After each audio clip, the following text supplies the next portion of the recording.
Tirai politik negara kita terus dibuka dengan babak-babak yang mendebarkan dan penuh kejutan. Hari ini, satu pengesahan yang sangat jelas telah mengakhiri spekulasi berbulan-bulan dan secara rasmi menutup satu era penting dalam Kabinet Kerajaan Perpaduan. Bekas Menteri Ekonomi Datuk Seri Rafizi Ramli telah sah mengesahkan beliau telah mengosongkan pejabatnya buat kali terakhir semalam dan hari ini, Jumaat. Ini adalah pengesahan mutlak yang beliau telah meninggalkan jawatan kabinet. Apa makna di sebalik pengunduran definitif ini? Adakah ini adalah titik noktah bagi karier kabinet beliau buat masa ini atau hanya koma sebelum kemunculan semula yang lebih besar? Dalam kenyataan beliau yang ringkas namun padat makna, Datuk Seri Rafizi Ramli mengesahkan bahawa Khamis dan Jumaat ini adalah hari-hari terakhir beliau di pejabat Kementerian Ekonomi. Beliau menyatakan, "Saya masuk ke pejabat buat kali terakhir semalam dan hari ini Jumaat untuk urusan-urusan terakhir termasuk mengemas pejabat." Kenyataan ini adalah pengesahan yang tidak boleh disangkal lagi. Ia menamatkan segala spekulasi bahawa beliau mungkin hanya bercuti atau direhatkan. Rafizi telah mengambil langkah fizikal untuk mengosongkan pejabatnya, satu tindakan yang sangat simbolik dan muktamad dalam dunia politik. Ia menandakan satu penyerahan baton, satu penutupan bab dan pembukaan kepada ruang kosong yang perlu diisi. Ini adalah detik yang penting. Ia bukan sekadar pengunduran seorang menteri, tetapi pengunduran seorang tokoh yang telah menjadi arkitek utama dalam merangka hala tuju ekonomi negara dan salah satu suara utama dalam barisan hadapan Kerajaan Perpaduan. Pengesahan pengunduran Rafizi ini datang pada waktu yang sangat menarik dan mencetuskan satu kontradiksi yang besar dalam naratif politik semasa. Hanya baru-baru ini, Perdana Menteri Datuk Seri Anwar Ibrahim sendiri telah menyatakan hasrat beliau untuk melihat Rafizi Ramli serta Nik Nazmi Nik Ahmad kembali menyertai kabinetnya. Maka persoalan krusial yang bermain di fikiran ramai adalah mengapa Rafizi memilih untuk pergi secara definitif mengemas pejabatnya walaupun ada seruan dan keinginan jelas dari Perdana Menteri sendiri untuk melihatnya kembali. Adakah ini satu bentuk penolakan halus atau adakah ini isyarat bahawa ada strategi yang lebih besar dan berbeza di sebalik tabir yang tidak diketahui umum? Adakah tindakan Rafizi ini menandakan perbezaan hala tuju atau pemikiran antara beliau dan PM Anwar walaupun PM jelas mahukannya kembali?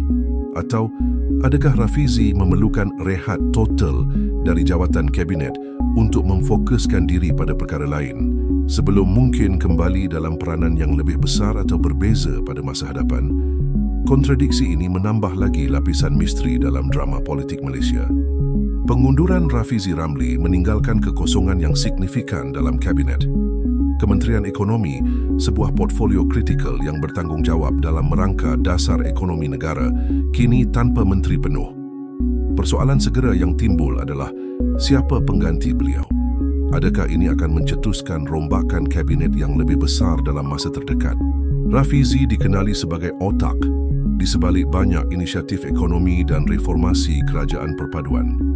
Ketiadaannya pasti akan menimbulkan persoalan tentang kelancaran dan hala tuju agenda reformasi ini. Adakah pengganti beliau akan dapat meneruskan momentum yang sama atau adakah akan berlaku perubahan dalam strategi ekonomi negara?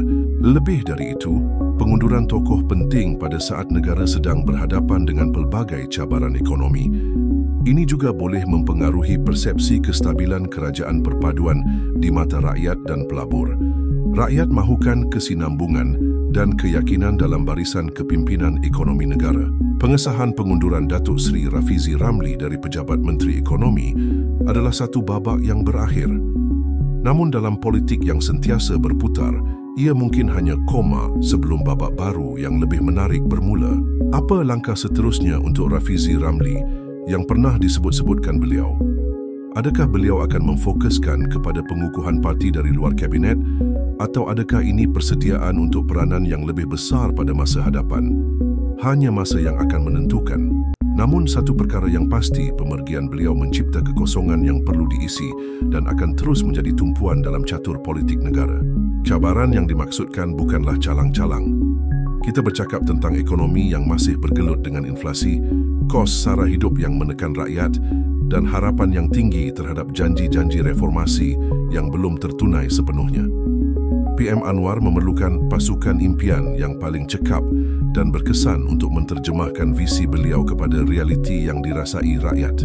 Jika kembalinya Rafizi dan Nik Nazmi ini berjaya membawa kestabilan, mengukuhkan pentadbiran dan mempercepatkan agenda reformasi, ia akan menjadi kemenangan strategik yang besar buat PM Anwar dan Kerajaan Perpaduan. Ia akan menjadi bukti bahawa kepimpinan beliau berupaya membuat keputusan yang berani demi kepentingan negara. Namun jika langkah ini gagal membuahkan hasil yang diharapkan, atau jika ia mencetuskan friksi baru dalaman parti atau gabungan, risikonya juga besar. Ia boleh mendedahkan kelemahan dalaman, mengikis lagi kepercayaan awam dan bahkan mengancam kestabilan kerajaan perpaduan yang sedia ada. Maka, ini bukanlah sekadar penyusunan semula kerusi kabinet, tetapi satu pertaruhan politik yang sangat tinggi. Dalam catur politik Malaysia yang sentiasa bergerak, langkah PM Anwar ini adalah satu buah yang sangat berani.